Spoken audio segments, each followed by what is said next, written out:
माननीय प्रधानमंत्री नरेंद्र मोदी जी ने जातिवाद की राजनीति खत्म कर दी है। उनकी चार ही जाति हैं, गरीब, किसान, युवा और महिला। आप देख रहे हैं केजरीवाल को, उच्च न्यायालय के उसको भी नहीं मान रहे हैं। जी। तो सब जगह ये भ्रष्टाचार जो इन्होंने फैलाया उसको मोदी जी छोड़ेंगे तो है नहीं। उनका तो नारा है, न खाऊंगा न खाने दूंगा और किसी को बख्शूंगा नहीं। कांग्रेस और आप पार्टी जो दोनों एक हैं उससे कोई फर्क पड़ने वाला नहीं है। सातों की सातों सीट माननीय प्रधानमंत्री जी की झोली में जा रही हैं। नमस्कार, स्वागत है आपका ट्रिपल डी न्यूज़ पर। मैं हूं आपके साथ अंजलि। जैसा कि आप सभी को पता है कि 2024 लोकसभा इलेक्शन का आगाज हो चुका है और इलेक्शन कमीशन ने डेट का भी अनाउंसमेंट कर दिया है। इसी बीच हम कुछ पार्टियों से मिल रहे हैं, उनके एजेंडे को देख रहे हैं, जान रहे हैं। इसी सिलसिले में आज हम मौजूद हैं सुधीर त्यागी जी के साथ, जो कि पूर्व कोसा अध्यक्ष हैं किसान मोर्चा बीजेपी के। और आइए जानते हैं, उनसे पूछते हैं कि बीजेपी का क्या एजेंडा है जिसको वो आगे लेके चल रहे हैं और दिल्ली में क्या कुछ ऐसी व्यवस्था है जिसको पहले प्राथमिकता पे सुधार करने की ज़रूरत है। बहुत बहुत शुक्रिया सर आपका हमारे साथ जुड़ने के लिए। सर, आपको क्या लगता है कि मोदी जी का जो भी एजेंडा है, जो भी कार्यपाली है, वो किस तरीके से आप लोग आगे लेके जाओगे? नमस्कार। देखिए, मोदी जी की करनी और कथनी में कोई अंतर नहीं है। आपने इस 10 वर्ष के शासनकाल में देख लिया होगा, गरीब, किसान, मजदूर, युवा, सभी वर्ग को लेके। एक तो सबसे पहले मैं बता दूं, माननीय प्रधानमंत्री नरेंद्र मोदी जी ने जातिवाद की राजनीति खत्म कर दी है। उनकी चार ही जाति हैं, गरीब, किसान, युवा और महिलाएं। तो आप देख रहे हैं पूरे देश में 80 करोड़ जो गरीब लोग हैं उनको राशन दिया जा रहा है, बहनों के लिए सिलेंडर दिए जा रहे हैं, चूल्हे दिए जा रहे हैं और घर घर पानी पहुंचाने का काम किया जा रहा है। किसान को सम्मान निधि जा रही है। तो चारों तरफ खुशहाली है मोदी जी के राज में।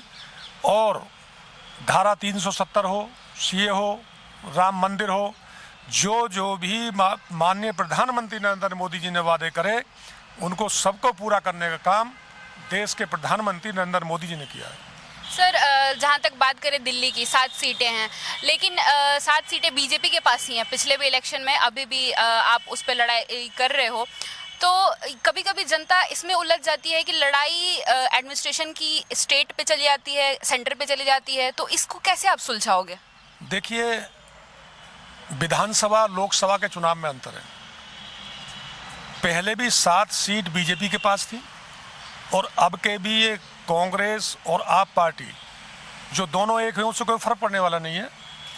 सातों की सातों सीट माननीय प्रधानमंत्री जी की झोली में जा रही हैं, क्योंकि प्रधानमंत्री जी का जो नारा है अब की बार 400 पार, उसको दिल्ली का मतदाता अच्छी तरह समझ रहा है। सातों सीट बीजेपी के पास जाएंगी।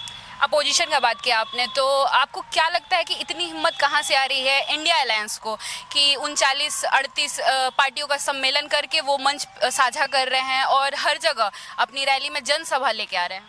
देखिए, वो अपनी जान बचाने के लिए राजनीति कर रहे हैं, वो देश के लिए राजनीति नहीं कर रहे हैं। सब चोर छिपे हुए हैं, तो ये कैसे चोरी का पैसा छिपाया जाए, कैसे अपनी जान बचाया जाए, सब बेल पे घूम रहे हैं। आप देख रहे हैं केजरीवाल को, उच्च न्यायालय के उसको भी नहीं मान रहे हैं। जी। तो सब जगह ये भ्रष्टाचार जो इन्होंने फैलाया उसको मोदी जी छोड़ेंगे तो है नहीं। उनका तो नारा है, न खाऊंगा न खाने दूंगा और किसी को बख्शूंगा नहीं। तो अभी बहुत सारे मुद्दे चल रहे हैं देश में। सुप्रीम कोर्ट भी एक्टिव हो चुकी है, सीए का चल रहा है, इलेक्टोरल बॉन्ड का चल रहा है। तो सीए पे जिस तरीके से पिटीशन डाले जा रहे हैं, असदुद्दीन अवैसी ने भी डाला है, फिर से सारे अलायंस ने डाला है, तो आपको क्या लगता है कि ये रोक पाएंगे इसमें, या फिर जो इम्प्लीमेंट हो चुका है वो सफल हो जाएगा? देखिए, ये आज़ाद देश है। इस देश में अपनी बात कहने के लिए सब स्वतंत्र है, कोर्ट में जाने के लिए भी। लेकिन माननीय गृह मंत्री अमित शाह जी कह चुके हैं कि सीए से कोई भी किसी भी जाति को, धर्म को कोई नुकसान नहीं है। जो हिंदू शरणार्थी आए हुए हैं उनको, जो पीड़ित लोग हैं, शरणार्थी किसको बोलते हैं, जो पीड़ित होकर आए हैं, तो उनको वो शरण देने का काम कर रहे हैं, जो पहले से एजेंडे में था। इसमें ना मुसलमान को ना किसी भाइयों को घबराने की जरूरत नहीं है। ये बात पहले अमित शाह जी कह चुके हैं। बाकी कोर्ट अपना काम करेगा, सरकार अपना काम करेगी, कोई भी जाएगा, स्वतंत्र है। बात करें पूरे देश की तो कभी कभी जनता के मन में ऐसा आता है कि दिल्ली जो है वो दक्षिण प्रांत से दूर हो जाता है। तो आपके नज़र में क्या ऐसी कुछ चीज़ें हैं जो कर सकती है बीजेपी अगर दक्षिणी क्षेत्र को शामिल करने के लिए, जनता पे विश्वास जताने के लिए? देखिए, मोदी जी की गारंटी, मोदी जी जो 4-5 रोज से दक्षिण में ही हैं और जो अपार जनसमूह मिला हुआ है, उससे ही आप देख रहे होंगे कि पूरी जनता मोदी जी में विश्वास रखती है और वो सोच रहे हैं कि जैसे उत्तर भारत में पूरी तरह से इसमें जो विकास हो रहे हैं तो वो कहीं ना कहीं पिछड़े हुए इसलिए हैं, वह अपने परिवारों की उनकी सरकारें हैं। पहली बार अब के दक्षिण भारत से भी सबसे ज़्यादा सीट बीजेपी को मिलने जा रही हैं और वहाँ नारा साकार करेंगे दक्षिण भारत में कि अब की बार 400 बार और फिर मोदी जी की सरकार।